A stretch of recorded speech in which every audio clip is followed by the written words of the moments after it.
주님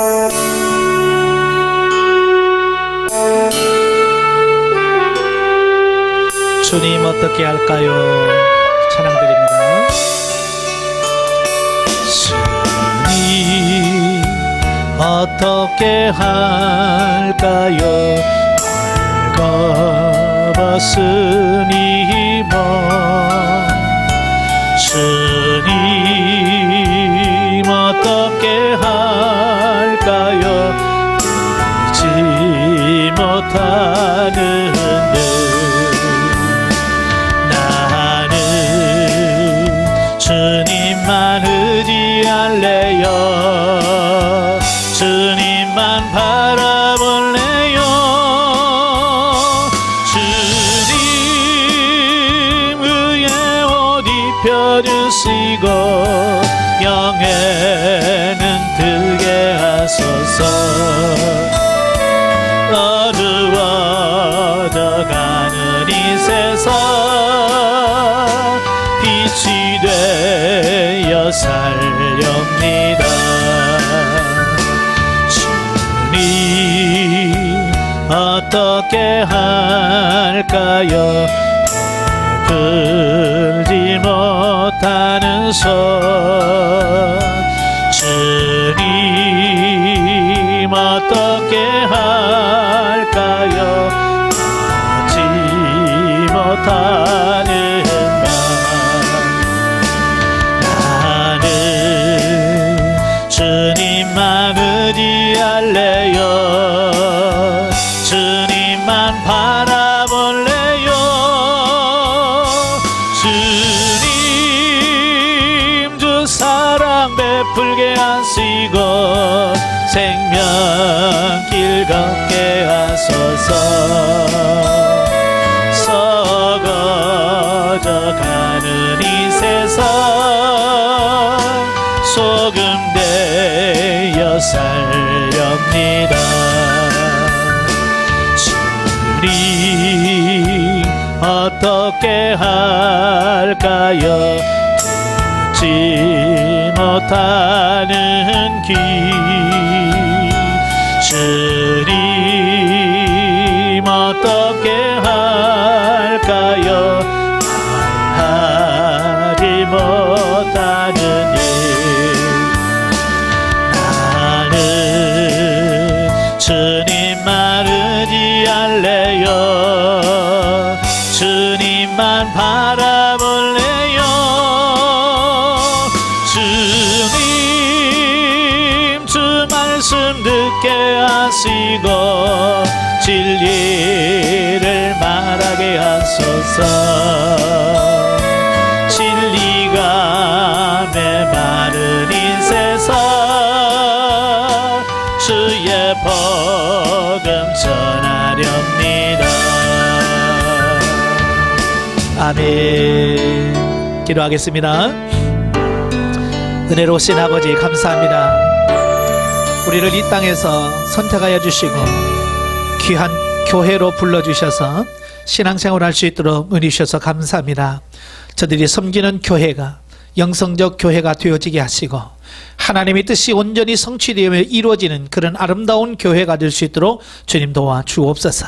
이 시간 영성과 목회에 대한 부분을 같이 나눌 때에 우리가 어떻게 목회를 도울 것인지 어떻게 목회를 아름답게 협력해 갈 것인지를 고민하는 시간 되어지게 하옵소서. 시종을 맡겨오며 예수님의 이름으로 감사하며 기도합나이다. 아멘. 자, 오늘은 제 9장 76페이지입니다 76페이지 9장을 보시면 영성과 목회라고 하는 부분입니다. 이제 목회하니까 나는 평신도인데 우리가 뭐 별 필요 있겠나 라고 생각할 수 있겠습니다만은 성경에 보면 목회 서신도 있잖아요. 목회 서신이 있다고 목회자만 뭡니까?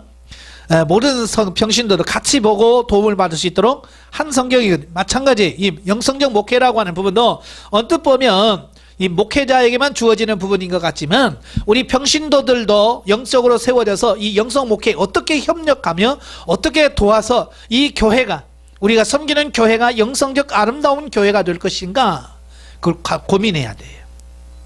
아시겠죠? 자, 그런 의미에서 영성과 목회를 한번 보도록 하죠. 자, 최근 세계적으로 영성운동이 급속하게 일어나면서 영성 목회에 대한 관심 역시 매우 고조되어 가고 있는 경향이다. 그래. 그러니까 과거에 제가 영성훈련 처음 받을 때만 해도 영성이란 말만 쓰면 이단으로 취급을 했어요.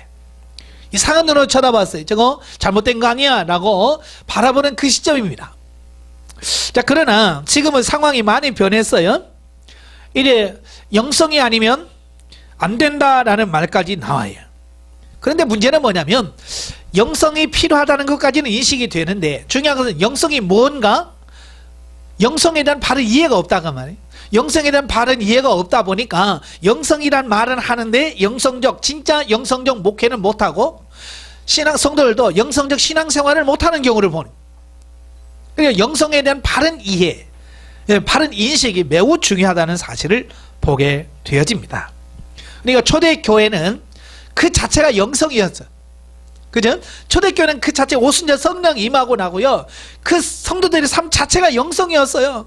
그냥 하나님께 묻고 모이면 기도하고 찬송하며 말씀을 나누면서 기적이 일어나게 되고, 그러니까 뭐 믿는 사람들의 수가 뭐 계속 늘어나가고, 그러니까 뭐 영성훈련 따로 필요가 없어요. 그 자체가 영성 자체였으니까. 자, 그런데 문제는 시간이 점점 흘러가면서 이제 중세시대에 넘어가면서부터 이게 이제 문제가 심각해지는 거예요. 점점점 뭐가 영성을 상실해 가는 거예요. 예. 그래서 영성을 상실해 가.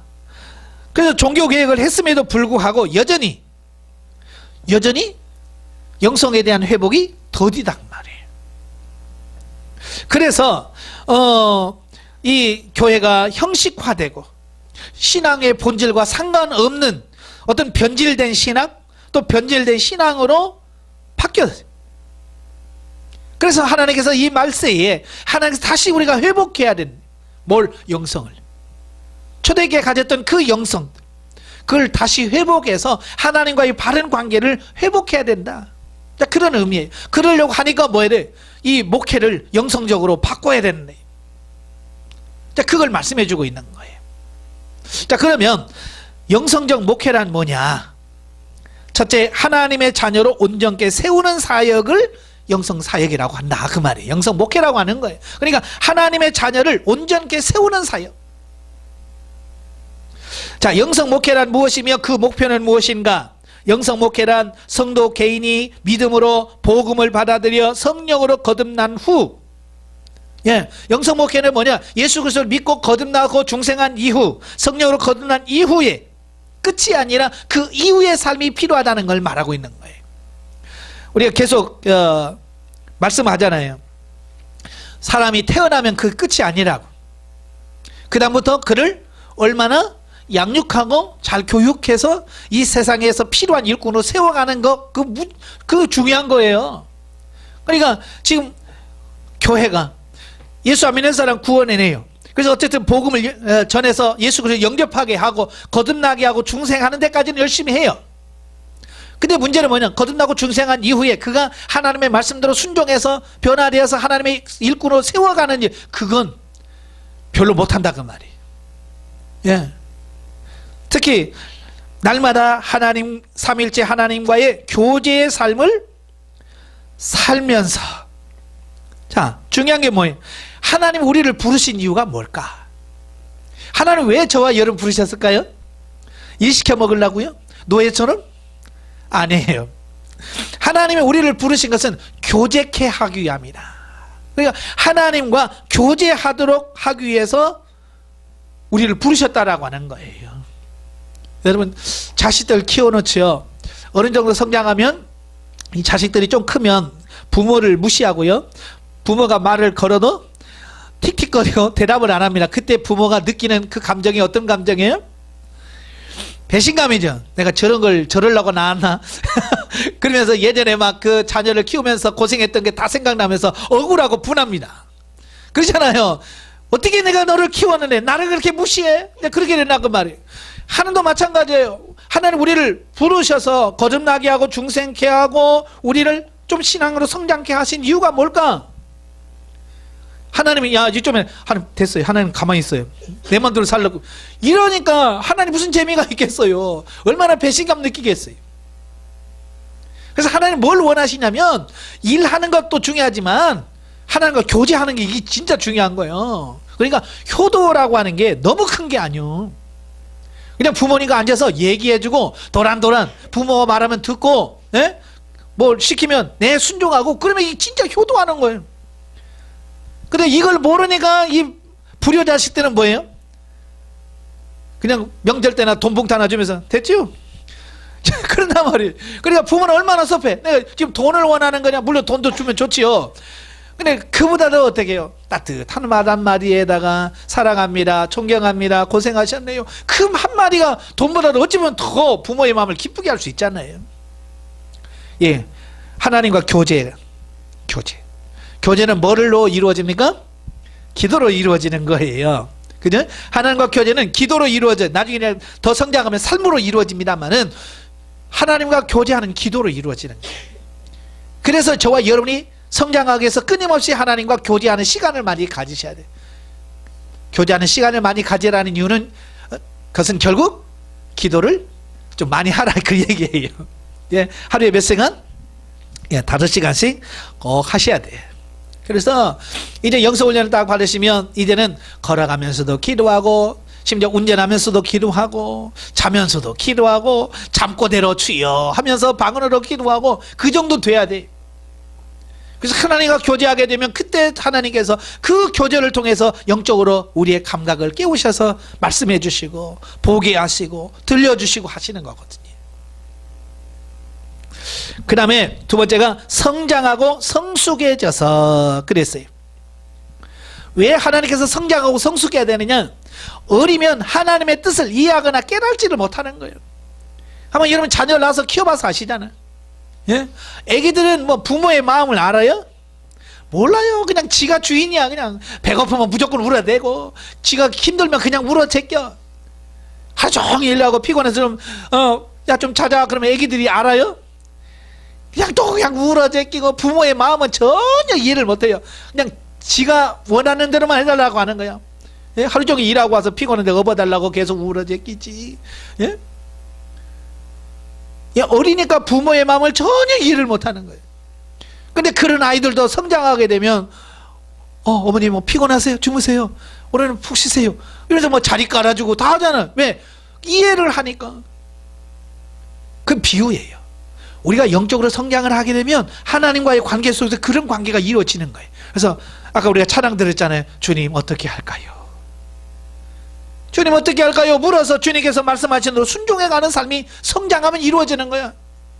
그런데 성장하지 않으면 일 시킬까봐 도망가고 일 시킬까 엄마가 불러도 못 들은 척하고. 그래서 미성숙하면 그래요. 저도 참 지금 보면 참 그게 너무 죄송한 게 그런 거예요. 제가 초등학교 때 얼마나 놀고 싶어. 동네에서 막 애들 막 다 놀고 싶어. 얼마나 놀고 싶어. 근데 저희 어머니는 저희 아버지 돌아가시고 혼자 농사 지면서 얼마나 힘드셔. 그래서 자식이라고 좀 학교 끝나고 와서 좀 일 좀 도와주면 좋겠는데 나는 노는 게 재밌고 그러니까 동네에서 막 노는 거야 막. 그래서 저희 어머니는 빨리 이걸 와서 이걸 해야 되는데 그러니까 촥 위에서 대하나 지금도 그 소리가 들리는 것 같아. 그래 어리니까 크게 이해가 안 되는 거야. 놀고 싶은데 놀고 싶은데 왜 불러? 대답하면 가야 돼. 그러니까 대답을 안 하는 거지. 그래서 일부러 이제 등 돌리잖아요. 엄마가 부르는데 등 돌려. 못 들은 척하고 친구들이 그러지. 야 임마 니네 엄마 부른다. 시켜 가만히 있어. 왜? 부르면 대답은 가야 되잖아. 그냥 못 들은 척하고 하는 거야. 그때는 그게 재밌었는데 지금 보면 참, 내가 얼마나 불효자였나. 그때 내가 좀 덜 놀고 좀 열심히 좀 도와줬더라면 이런 생각이 드는데 지금은 이제 천국 가셔서 안 계시잖아요. 네. 그러니까 왜 그러냐? 내가 성장하지 못하니까. 내가 조금 성장하고 성숙하니까 그게 후회가 되는 거야. 내가 그러지 못한 것을. 어릴 때는 모르죠. 예, 대답 안 하고 끝끝내 놀았으면 뭐야? 야 오늘 성공했어. 그렇잖아요. 그게 불효다라고 생각하지 않고 오늘은 성공했어. 왜? 엄마가 불러도 대답 안 하고 내가 안 가서 내가 내 맘대로 놀았으니까. 그 어린 수준에서는 그렇게밖에 생각할 수가 없는 거예요. 그러니까 그런 어린 아이에게 뭐라고 해봐야 못 알아먹어. 그러니까 그런 아이에게 야, 너 나중에 엄마 돌아가신 다음에 너 후회한다 라고 해도 못 알아먹어. 얘는 엄마가 왜 죽어요? 왜 어릴 때는 부모가 죽는다는 거 생각 왜 안 해요? 안 하죠. 천년 만년 동안 엄마는 계속 살아계셔서 저렇게 건강하게 일하실 것처럼 느낀다고 말. 왜? 어리니까 생각이 못 미치는 거야. 그러니까 옆에서 야, 너 나중에 부모님 돌아가신 다음에 너 후회해. 그러니까 지금 열심히 해 라고 해도 못 알아먹어. 왜? 어리니까. 그러니까 어린 성도들 모아놓고 아무리 영적인 얘기해도 못 알아먹는 거예요. 그러니까 빨리 하나님 뭐냐, 성장해라, 좀 성숙해라, 그래야 좀 성경 말씀을 좀 이해해서 깨달아서 순종해가는 사람으로 가지 않겠냐. 영성 목회는 그래서 성장, 성숙하는 게 목적이에요. 아시겠죠? 자, 그 다음에 하나님과 예수 그리스도를 본받는 성화의 구원을 이루는 삶을 살 수 있도록 도와주는 것이네. 영성 목회라는 그런 거예요. 이 사람들이 변화되어서 예수 그리스도를 닮아가는 성화에 이르도록 해야 돼. 그러니까 예수 믿고 구원 받아서 나는 끝, 그게 아니라 그 말이. 온전한 구원을 이루어야 돼. 그 온전한 구원이 뭐요? 성화 구원이에요. 우리 이제 두 가지 구원을 받아야 돼요. 이상하게 생각하지 마세요. 우리 두 가지 구원 받아야 돼요. 첫째는 영혼 구원. 영혼 구원 받으셔야 돼. 내가 예수 그리스도를 믿고 우리 영혼이 거듭나야 돼. 그 끝이냐? 아니에요. 이제 성화 구원을 이루셔야 돼. 성화 구원은 예수 그리스도를 닮아가는. 예. 그래서 성화를 이루기 위해서 오늘 하나님은 우리의 삶의 현장에서 지금 역사하시는 거예요. 또 변화되라. 그래서 삶의 현장에서 어떨 때는 남편을 통해서 연단시키고, 어떨 때는 자식이 속삭이기 위해서 그 과정을 통해서 나를 변화시키고, 어떨 때는 물질의 어떤 고난을 통해서 나를 변화시키고, 그래서 어쨌든 나를 변화시켜서 예수 그리스도를 닮아가도록 하나님께서 우리를 변화시켜 간다 그 말이에요. 근데 영성 목회란 뭐냐? 그것을 도와주는 거예요. 내가 주체가 돼서 끌고 가는 게 아니라 그 사람이 하나님 앞에 1대1의 관계 속에서 성장해 가도록 도와주는 게 이게 목회가 영성 목회예요.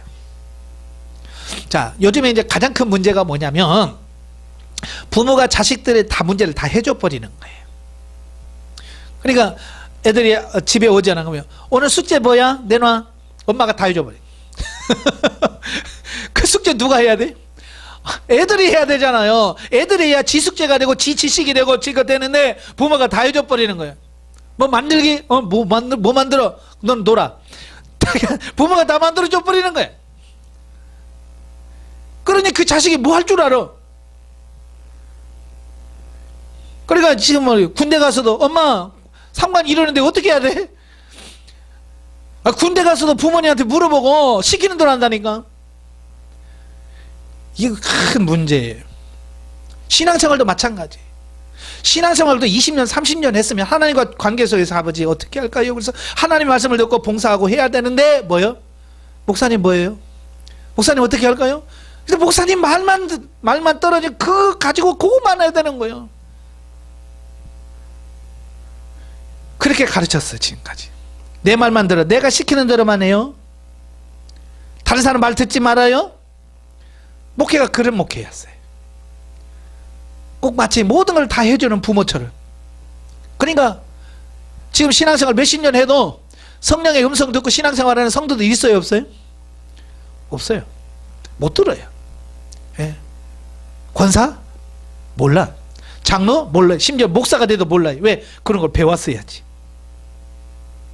그리고 뭐라고 그래? 나만 따라와. 내가 시키는 대로만 해.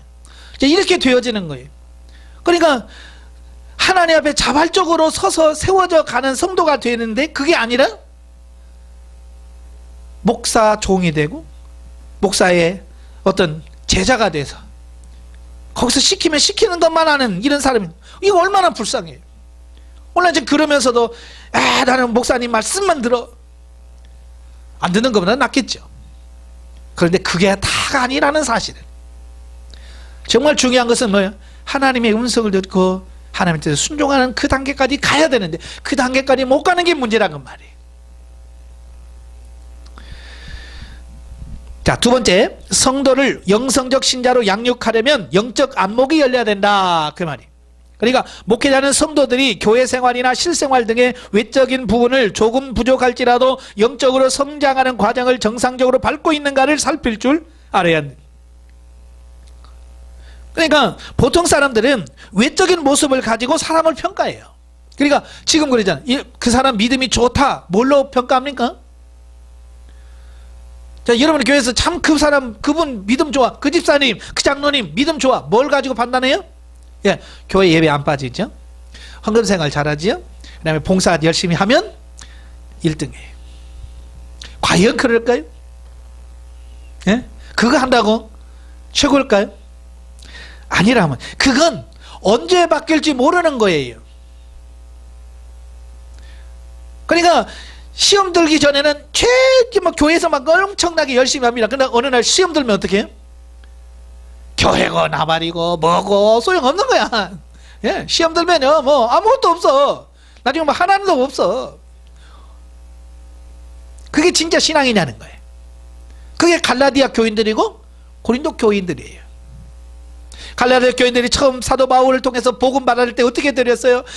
자기의 눈이라도 빼어줄 만큼 바울을 사랑했어. 근데 시간이 좀 지나니까 뭐라고 그래요? 바울? 지도 사도도 아닌 것이 사도지다고 에이? 하면서 바울을 배척하고 몰아냈단 말이에요. 그러니까 사도 바울이 얼마나 속 터져. 그래서 갈라디아 교회에서 너희들이 이제 어떻게 어리석냐? 왜 이렇게 성령으로 시작했다가 왜 육으로 마치느냐라고 하면서 탄식하면서 돌아오라고 말씀하는 거예요. 여러분 눈에 보이는 외적인 것은 그 사람 믿음이 아니에요. 물론 내적인 믿음이 잘 되어진 사람은 외적인 부분도 잘 하게 돼 있어요. 문제는 뭐냐면 외적인 걸 잘하는데 그것만 가지고 판단하지 마라 그 말이에요. 그래서 영적으로 하면 현재는 잘 안 되는 것 같아. 그래서 사람들이 왜 영성 목회를 왜 안 하냐면 당장 눈에 띄는, 눈에 보이는 성과가 없어. 영성 목회하는 목사님들이 한결같이 뭐라고 말씀하냐면 영성하면 교회가 부흥이 안 됩니다. 안 되니까 포기해버리는 거예요. 그게 하나님이 원하는 건데도 당장 눈에 보이는 성과가 안 보인다는 것 때문에 포기해버려요. 성도들도 그래요. 영성훈련 열심히 합니다. 처음에는 좋아요. 근데 안 되거든요. 그 안 된다고 하는 게 뭐 내가 바라고 원하는 안 되는 거야. 영성 좀 하면 좀 뭐 돈도 좀 많이 들어오고 문제들도 막 풀리고 막 그래야 되는 건데 왜 자꾸 문제가 꼬이지? 그러니까 그것 때문에 눈에 보이는 성과 때문에 포기하는, 그러지 마라 그 말이에요. 그건 과정이라 그 말이에요. 과정. 그런 과정을 통해서 앞 시간에 말한 하나님의 나라를 누릴 수 있는, 현재적 하나님 천국을 맛보고 누릴 수 있는 날로 가는 거예요. 근데 그 과정에는 힘들 수밖에 없어요. 예, 뭐 올림픽이라든지 이런 경기하는 사람들 보면 아무 짓도 안 했는데 뭐 금메달 주던가요? 그 금메달 따기까지 엄청난 훈련과, 그렇잖아요. 체중 조절을 하는 사람들은 먹지도 못하고, 예? 막 체중을 빼고, 심지어는 막 하루 종일 사우나에서 땀 팍 벌리면서 물도 못 먹어가면서 체중 빼고, 예? 막 그 고난을 겪고 통과해서 경기에 나가서 이겨야 금메달 주는 거지. 아무나 주는 거 아니에요. 신앙도 마찬가지. 네, 통과하셔야 돼. 네, 고난을 두려워하지 마시길 바랍니다.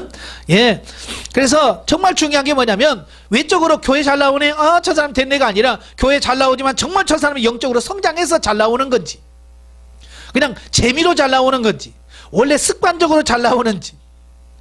근데 공부 못해도 학교 한 번도 안 빠지는 친구도 있잖아요. 그죠? 그 사람은 습관적으로 교회, 학교 잘 가는 친구 있잖아요. 공부는 못해도 하여간 결석은 안 해.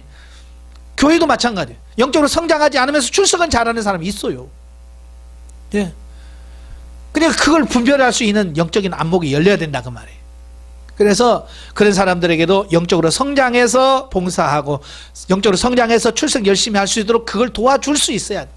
근데 아이고 저 사람 뭐 교회 뭐 열심히 나온다, 결석 한 번도 안 해, 그냥 믿고 그냥 놔두면 언젠가 병들어서 떨어진단 말이에요. 그래서 영성 목회라고 하는 것은 겉을 보는 게 아니라 영의 상태를 보는 거예요.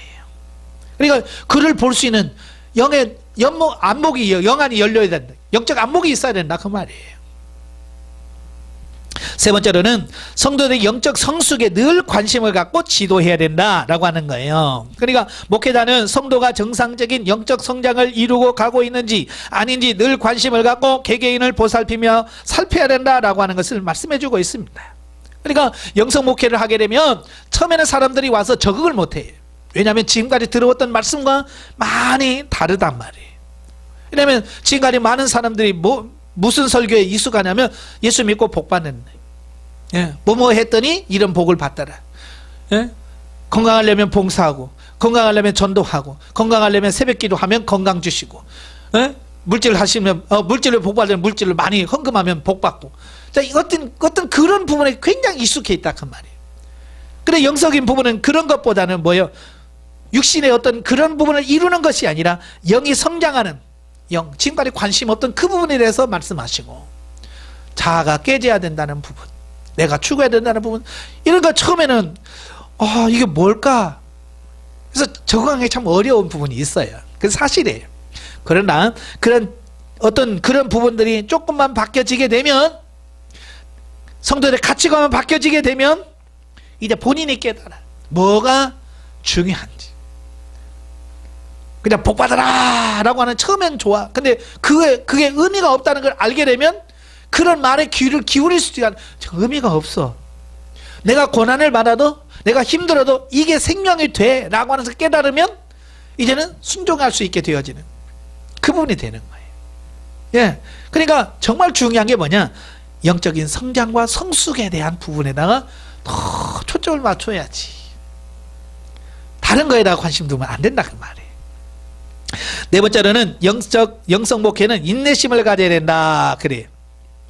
왜냐하면 진짜 안 되는 게 뭐냐면 사람 변화되는 게 진짜 안 돼요. 제가 해보니까요, 진짜 안 되는 게 인간 바뀌는 거예요. 그래서 제가 영성 훈련을 하면 할수록 깨달은 게 뭐냐면, 영성 목회는 인내구나, 끝까지 기다려야 되는구나, 그걸 깨달았어요. 사실 저는 영성 훈련을 받으면서 정말 열심히 했어요. 하루에 5시간씩 기도하라고 하는 걸 저는 6시간씩 기도했고요. 하나님께 100번씩 물으라고 해서 100번씩 묻고 정말 열심을 다했어요. 최선을 다했어요. 그러니까 내 사고도 바뀌어지고 가치관도 바뀌어지고 하나님의 은사도 경험하게 하시고 단계 경험해야 될 부분들을 다 경험시켜 주셨어요. 그러니까 저는 3년 수료하고 나서 다 그렇게 될 줄 알았어요. 다 이렇게 3년만 거치면 다 변화될 것처럼 생각했어요. 근데 해보니까 안 되더라고요. 인간들이 독해. 안 변해. 3년이 되는데 안 바뀌는 거예요. 5년이 돼도 안 바뀌어. 6년이 돼도 안 바뀌고요. 그래서 그때 제가 고민했던 게 뭐냐면, 왜 안 바뀌지 인간들이? 왜 안 바뀌지? 이 교제가 잘못됐나? 이 교제가 잘못돼서 사람들이 변화가 없나? 교제를 보면 별 잘못된 게 없어. 그럼 내가 강의를 잘못했나? 내가 봐도 내 강의는 그렇게 잘못한 것 같지는 않아. 근데 왜 변화가 안 될까? 결국은 뭐냐? 시간이 필요하더라. 사람 변화에는 시간이 필요하더라. 그걸 깨닫게 되어지는 거예요. 그래서 기다리자. 그래서 개판인 사람들도 기다리는 거예요. 기다리다 보면요, 시간이 지나면 조금씩 사라져 바뀌어지더라고요. 그러니까 여러분도 쉽게 왜 이렇게 빨리 안 되냐라고 조급하지 마세요. 생각보다 안 변합니다. 그러니까 조금씩 변화되는 부분을 가지고 열심히 달려가셔야 돼요. 아시겠죠? 다섯 번째로 영적 지도를 할 때 다양한 방법을 사용해야 한다 그랬죠? 사람은 얼굴 다르듯이 성향도 각기 달라. 어찌 그렇게 다른지 몰라. 찬송을 해도 어떤 사람은 옛날 찬송을 좋아하고, 어떤 사람은 찬송가만 하기를 원하고, 어떤 사람은 찬송가 하면 열받고 복음성 하면 좋아하고, 또 어떤 사람은 빠른 걸 좋아하고, 어떤 사람은 느린 걸 좋아하고. 참 그래요. 이게 정말 너무 다양한 거야. 그래서 찬양할 때도 옛날 곡도 해야 되고, 그래야 옛날 곡 좋아하시는 분 시험 안 들고, 그렇다고 또 너무 옛날 곡만 하면 이제 새로운 곡을 하기를 원하시면 또 시험 들어. 그러니까 또 옛날 곡 하다가 새 곡도, 새로 나온 곡도 해야 되고, 참 어려운 게 목회예요. 그래서 다양한 프로그램을 만들어서 세미나도 하고 기도회도 하고, 그래서 공부하기 좋아하는 사람 세미나에서 가르치고, 기도하기 좋아하는 사람 기도회에서 하고, 이렇게 해서 다양하게 성도들에게 영적인 것을 공급할 수 있는 이런 부분들이 필요하더라라고 하는 것을 보게 됩니다. 물론 목회라면 힘쓴다고 되는 건 아니. 저도 해보니까 그러더라고요. 목회자처럼 막 빨리빨리 가르쳐서 회복돼서 변화시키고 싶은데 안 따라와 주는 거예요. 기도합시다, 안 나와. 공부합시다, 안 나와. 참 안 따라주니까 뭐 어쩔 수가 없는 거야 이거. 여러분도 마찬가지로 따라줘야 돼. 여러분이 따라줘야 따라준 것만큼 바뀌고, 목사님도 앞에서 힘을 낼 수 있는데. 아시겠죠? 그래서 여러분들은 전적으로 협조해 줄 수 있는 삶이 되셔야 돼, 목회. 그만큼 여러분이 유익하기 때문에 그래요. 자, 여섯 번째는 전인적인 영적 실제가 되는 삶을 살도록 지도해야 된다라고 하는 것을 보게 됩니다. 그러니까 성도들은 삶의 현장에서 이미 설교나 강의를 통해서 들은 바대로 순종하고 체험함으로써 영적 실제가 되어지는 것이므로 목회자가 계속적으로 상담과 확인과 돌봄이 절대적으로 필요하다라고 하는 것을 보게 돼요. 그러니까 성장은 말씀을 듣고 순종할 때 성장이 돼. 순종하지 않으면 성장이 안 됩니다. 아시겠죠? 그래서 왜 강의를 한 번만 듣지 말고 계속 반복해서 들으라고 하냐면, 우리는 한 번 듣고 잊어버려요. 그래서 반복해서 들으면 내가 이 부분 놓쳤구나. 그래서 반복해서 들으면서 깨달아서 순종하는 자리까지 가야 그게 진짜 되는 거지. 아유, 오늘 강의 참 은혜 많이 받았어요. 그리고 나가서 아무 행동이 없어. 변화된 게 없어요. 그러면 그건 아닌 거예요. 영성이 안 돼. 그래서 반복적으로 우리가 듣고 반복적으로 순종해 가서 내가 그 단계까지 갈 수 있는 단계가 돼야 된다라고 하는 거예요. 그래서 사람들은 순종은 안 하고 공부만 해. 강의만 들어요. 그러면 뭐가 되냐? 이 머리만 굵어요. 머리만 커져요. 그래서 뭐라고 그래요? 목사님 그거요 다 들었어요. 목사님 그거요 진작에 다 했거든요. 이러고 삶에서는 아무 짓도 안 해. 그러니 무슨 변화가 나타나겠어요? 예. 그러니까 목사님 다 하는 거예요. 그런 사람 치고 행하는 사람이 없어. 그런 사람 조심해야 돼. 안다고 하지만 살지 않으면 그건 아는 게 아니에요. 안다라고 하는 것은 뭐예요? 내가 실제로 사라지는 것을 했을 때 안다라는 표현을 쓰는 거예요. 아시겠죠? 그러니까 여러분들도 나 알아요. 뭐 공부해서 다 들었어요. 그러지 말고 그 말씀이 내 삶 속에서 실천되어졌을 때, 그렇게 사라졌을 때 이제 내가 좀 알아요. 그렇게 나오는 거예요. 그 단계까지 갈 수 있도록 계속해서 도와줘야 된다 그 말이에요. 네. 그래서 끊임없이 상담도 해야 돼요. 그래서 지금 단계가 2단계밖에 안 됐어요. 왜 그 단계에서 머물러 있어요? 빨리 다음 단계로 넘어가요. 왜 이거 처리 안 하셨어요? 이거 처리하세요. 라고 자꾸 해서 갈 수 있도록 만들어주고, 어쨌든 채찍도 때려야 되고, 어쨌든 당근도 줘야 되고, 이제 그러면서 성장하도록 도와줘요. 7번째는 성도들의 영적 변화와 성장의 목양의 목표를 두어야 된다라고 하는 거예요. 이게 뭐냐면 영성 목회라고 하는 것은 어떤 외적인 이런 부분에다가 목표를 두면 안 돼. 예를 들어서 뭐 우리 교회 성도가 몇 명이 목표, 뭐 몇 평 교회 건축이 목표, 이런 목표를 정하면 안 된다 그 말이에요. 그 목표보다는 한 영혼이라도 견고하게 신앙생활에서 하나님의 바로 설 수 있도록 돕는 게 이게 진짜라는 말이에요. 예? 근데 세상에서는 숫자 놀이 하거든요. 왜? 숫자 놀이에 익숙한 거예요. 그래서 목사님들이 이 영성 목회를 못하는 이유가 뭐냐면 영성 목회를 하다 보면 한 영혼에다가 초점을 맞춰서 가르치다 보니까 숫자가 안 늘어. 어디 가서 자랑을 못해. 목사님들이 자랑할 게 뭐 있어요? 우리 교회 몇 명이에요? 우리 교회 몇 평이에요? 이게 자랑거리거든요. 그러니까 어떻게 하든지 어떻게 수단과 방법을 가리지 않고 숫자 늘리고 뭐 하려고 애를 쓰는 이유가 뭐예요? 그런 부분이에요. 그러니까 목표를 바꾸셔야 돼. 그게 목표가 되면 안 돼. 제가요 영성훈련 받고 정말 중요한 것을 깨닫고 보니까 야, 숫자가 그렇게 중요한 게 아니다는 것을 인식하면서 제가 하나님께 기도한 게 있어요. 하나님, 정말로 숫자에 매이지 않게 해주시고요, 정말 한 영혼이라도 평생을 두고 그 영혼을 세우라고 하면 한 영혼을 두고 목회를 하도록 하겠습니다. 제가 그렇게 고백을 했어요. 한 영혼을 세우는 게 얼마나 중요한지. 여러분이 한 영혼이 되길 바래요. 정말 여기서 변화되고 새로워져서 어디다 내놔도 여러분이 자랑할 수 있는 그런 성도가 되어야 돼. 제가 자랑할 정도 되면 하나님이 얼마나 자랑하고 싶겠어요. 예? 욥기서에 보면 1장에 보면 그러잖아요. 욥이 조금 잘 사니까 하나님이 막 자랑하잖아요. 입이 근질근질 자랑하고 싶어서. 그래서 사단이 오니까 야, 너 어디 갔다 왔냐? 너 우스땅에 욥 봤냐? 그렇게 순전하고 정직하고 여호와 잘 섬기는 사람 봤냐? 얼마나 자랑을 해. 지금 하나님이 지금 그럴 사람을 찾는 거예요. 지금 너 전주에 누구 집사 봤냐? 전주에 누구 권사 봤냐? 전주에 누구 그 목사 봤냐? 얼마나 영성적이더냐?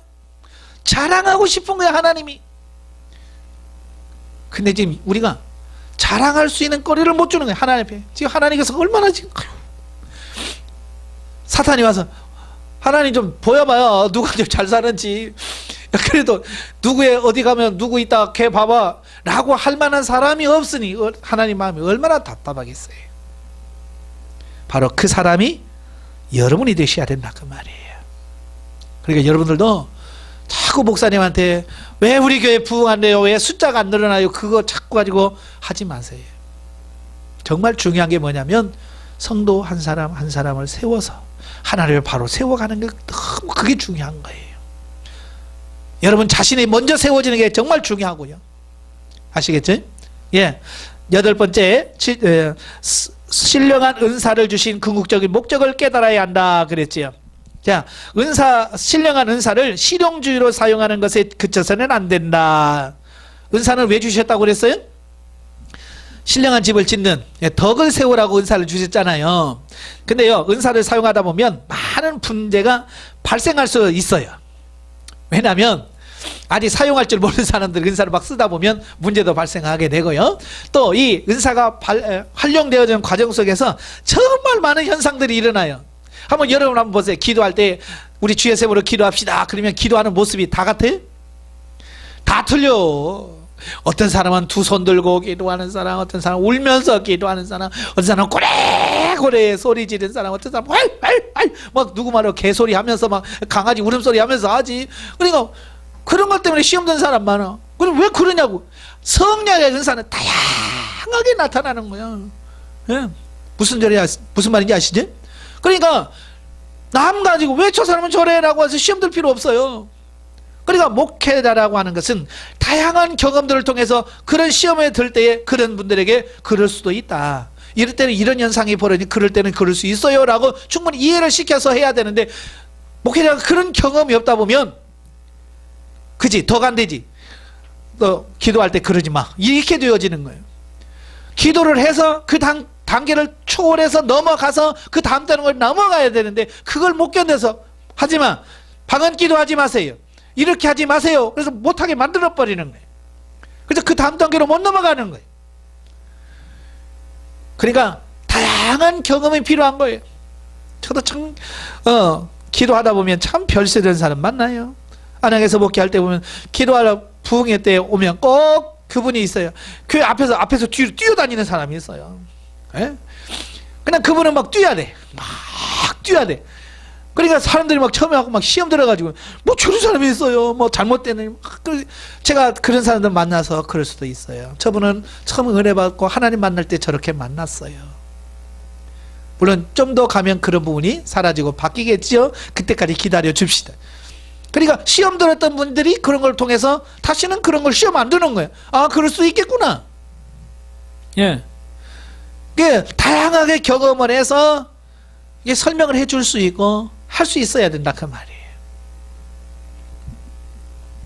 그 다음에 9번 성령님을 쫓아 사는 삶을 살도록 지도해야 된다 그랬어요. 결국 성령의 은사를 활용해서 성령의 음성을 듣는 훈련을 시키고 성령님의 지도와 인도를 받는 것을 훈련시켜서 성도가 진리 단계에 이르도록 지도해야 한다라고 하는 거예요. 예? 그러니까 결국 교회 열심히 해서 교회 부려먹을 일꾼으로 세우는 게 아니고 성령의 지도 인도를 받아서 살아가는 삶으로 만들어가는 거야. 그러면 자연적으로 봉사하게 돼 있어요. 성령께서 뭘 시키겠어요? 너 교회 가서 목사님 시험 들게 해라. 성령께서 그런 거 시키겠어요? 아니면 교회 가서 너 이렇게 해라라고 나쁜 거 시키겠어요? 아니에요. 성령께서는 기가 막히게 교회에 가장 필요한 것들을 시키시거든요. 예. 목사님 내가 시켜서 하면 시험 들어. 그런데 성령께서 하시면 시험 안 됩니다. 자, 예를 들어서 교회 재정이 좀 부족할 때 예? 목사님이 교회 재정 없으니까 헌금 좀 많이 해요. 왜 11조 안 해요? 11조 좀 해요 라고 설교 시간에 하면 시험 들까요? 우리 목사님 맨날 돈만 강조해 이러면서 시험 든단 말이에요. 그죠? 근데 기도하고 있는데 성령께서 야 니네 교회 재정이 부족하다 너 있지? 그것 좀 헌금해.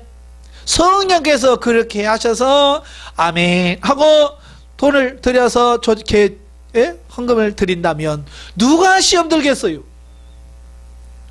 그렇잖아요. 교회는 돈이 물질이 들어와서 교회는 좋고 또 드린 사람은 또 성령의 음성을 들어서 드릴 수 있어서 너무 좋고 담임 목사도 또 돈이 해결되니까 또 좋고 성령께서 인도하면 다 좋은 거예요. 근데 성령께서 역사하신 것은 아니고 사람이 역사해서 재정부장이 나가서 요즘에 돈이 재정 부족하니까 여러분 좀 재정 좀 많이 하기 좀 헌금 좀 해요. 그러면 시험 들잖아. 성령께서 하시도록 해야 된다 그 말이에요. 예. 그래야 성도들로 하여금 삶의 현장에서 실질적으로 성령님을 쫓아 사는 삶을 시작할 수 있도록 도와줘야 돼. 그래서 제가 강의를 하다 보면 자꾸 제 얘기를 많이 하잖아요. 제 간증 얘기. 왜냐하면 제가 경험하고 체험한 분, 자랑이 아니에요. 자랑하려고 하는 게 아니야. 자랑하려면 저 얼마든지 있어요. 그래 자랑하려고 하는 게 아니라 성령의 지도 인도를 받아서 살아가다 보니까 이런 현상들이 나오고 이렇게 되더라. 뭐 맛을 봐야 될 거 아니에요. 그렇게 되는구나. 그러려고 하다 보니까 제가 간증을 많이 하게 돼요. 여러분도 하나님의 음성을 듣는 훈련을 하셔야 돼. 아시겠죠? 그래서 하나님의 음성을 들으면 이래 또 육신의 문제 해결하는 쪽으로 가지 말고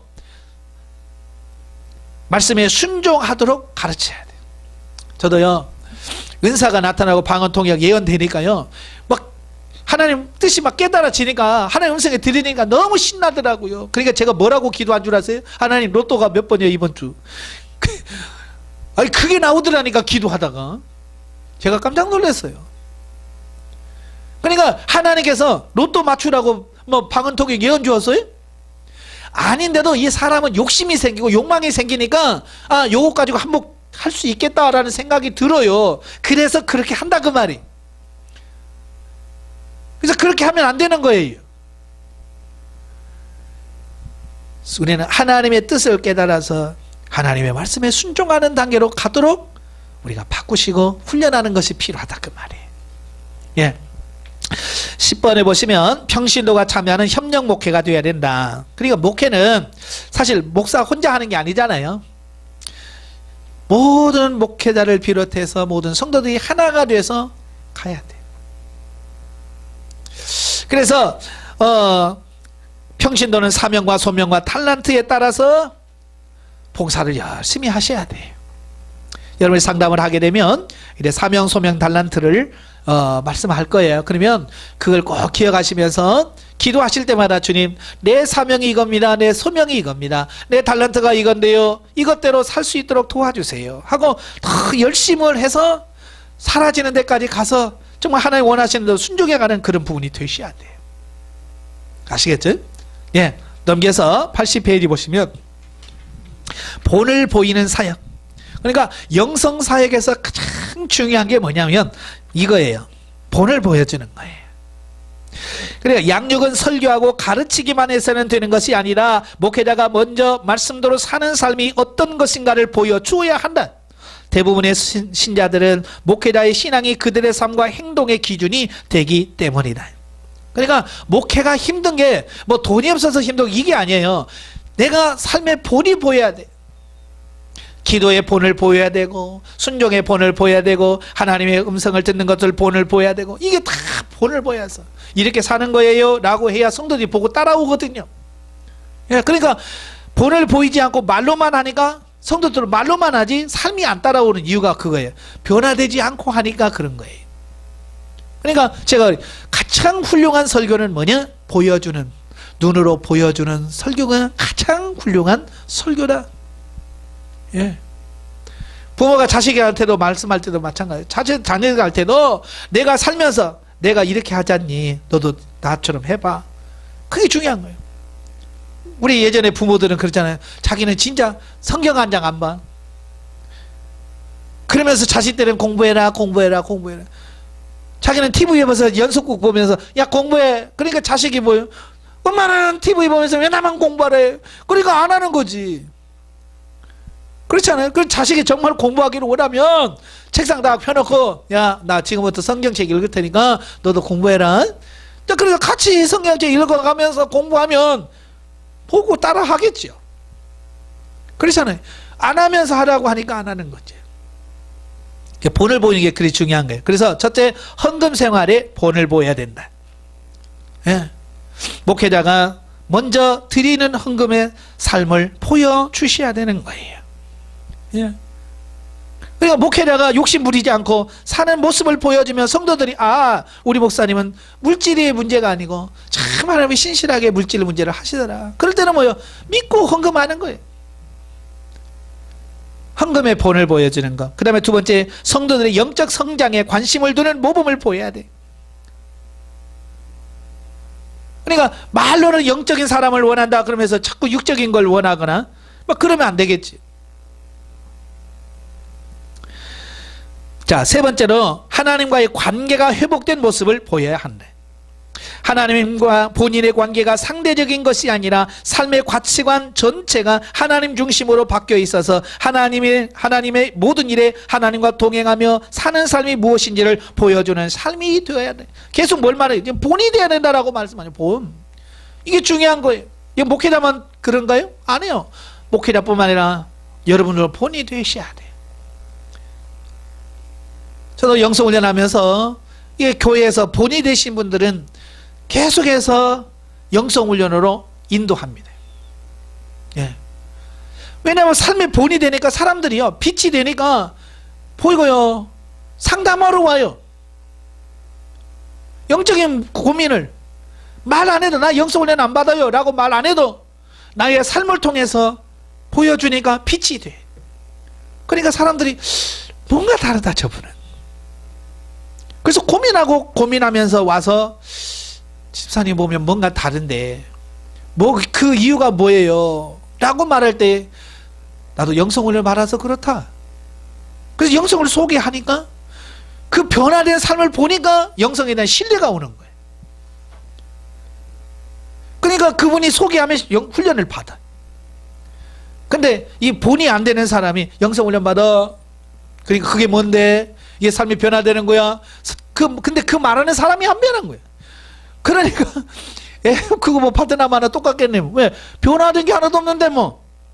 이러니까 말이 안 쓰는 거예요. 말의 권위가 안 쓰는 거예요. 삶의 권위가 써야 돼. 그래서 제가 가끔 그런 말을 해요. 여러분이 이제 앞으로 이제 그런 말 들을 거예요. 여러분이 영성이 됐나 안 됐나라고 하는 것은 여러분이 나중에 자녀에게 어떤 말을 했을 때 자녀가 네 하고 부모의 권위를 인정하고 순종하면 아 내가 영성이 되어가고 있구나 이걸 느낄 수 있어요. 그런데 무슨 말을 하면 엄마나 잘하셔 아빠나 잘하셔 그러면 내가 변화가 안 된 거예요. 영성이 안 된 거예요. 아시겠죠? 그렇게 부모의 말에 순종한다라고 하는 것은 그의 삶이 본이 됐다는 얘기예요. 그러니까 그 삶이 권위가 되는 거예요. 살 만큼 권위가 되는 게 없어요.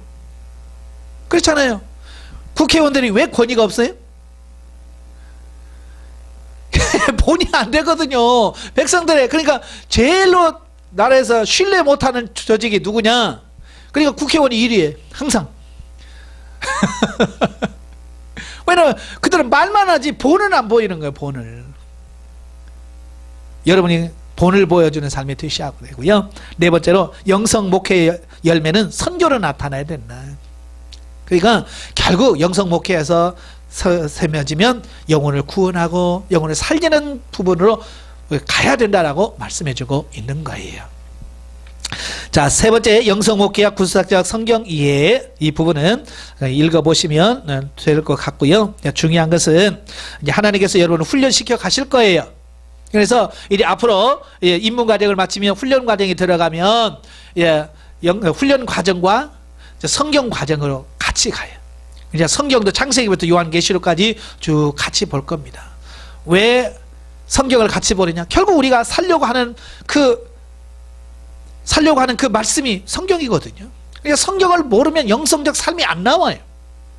그래서 창세기부터 쭉 읽어가면서 공부해가면서 하나님의 뜻이 이런 거구나, 하나님 원하는 게 이런 거구나 라고 깨닫고 순종해 갈 때에 이제 그 말씀이 단순한 성경 말씀이 아니라 내게 주신 말씀으로 인식이 되어지고, 그래서 그 말씀대로 순종해 가다 보니까 삶이 변화되고 새로워지는 은혜가 있다 그 말이에요. 그래서 이제 성경 말씀을 이제 창세기부터 쭉 같이 갈 거예요. 그렇게 되었을 때 사람이 바뀌어요. 자, 82페이지 위에서 네 번째 줄에 보면, 그리고 성도들의 기복신앙과 율법적 신앙, 그리고 목회자의 세속적 성공의식 등 이 모든 것은 성령을 거스리는 삶의 모습이며 육신적이며 사단의 계획에 속고 있는 것이라고 볼 수밖에 없다. 제가 볼 때에 영적으로 사는데 가장 걸림돌이 되는 게 뭐냐면 기복신앙이에요. 예수 믿고 복 받았다, 뭐 잘 되기를 원하는, 물론 안 되는 게 아니야. 잘 됩니다. 그러나 그게 목적이 돼서 신앙생활을 하면 안 된다는 얘기예요. 그건 내가 하나님과의 관계가 바로 좋으면 그냥 보너스예요. 하나님 그냥 더 물어주는 거예요. 더 물어주는 건데 우리는 덤에다가 초점 맞추지 진짜 내가 해야 될 걸 안 하는 거예요. 여러분 그러잖아요. 여러분 어디 가면 1+1 있잖아요. 1+1, 2+1 있잖아요. 그럼 뭘 해야 그 하나를 더 줘요? 그거 원 것을 사야 주는 거잖아요. 근데 거기서 그 하나를 안 사고 이거 안 사도 하나만 줘요. 줘요, 안 줘요? 안 주잖아요. 이걸 사야 거기다 하나 더 주는 건데 이걸 안 사고 그것만 주세요. 그러면 안 주잖아요. 우리가 뭐죠? 하나님의 말씀대로 살면 복이 와요. 근데 안 살면서 복 주세요 그러니까 안 온다 그 말이에요. 그래서 제가 안양에서 목회하면서도 그랬어요. 여러분 복 달라고 기도하지 마라. 성경에 복 달라고 기도한 적이 있냐? 그냥 하나님의 말씀대로 살면 그냥 약속이다.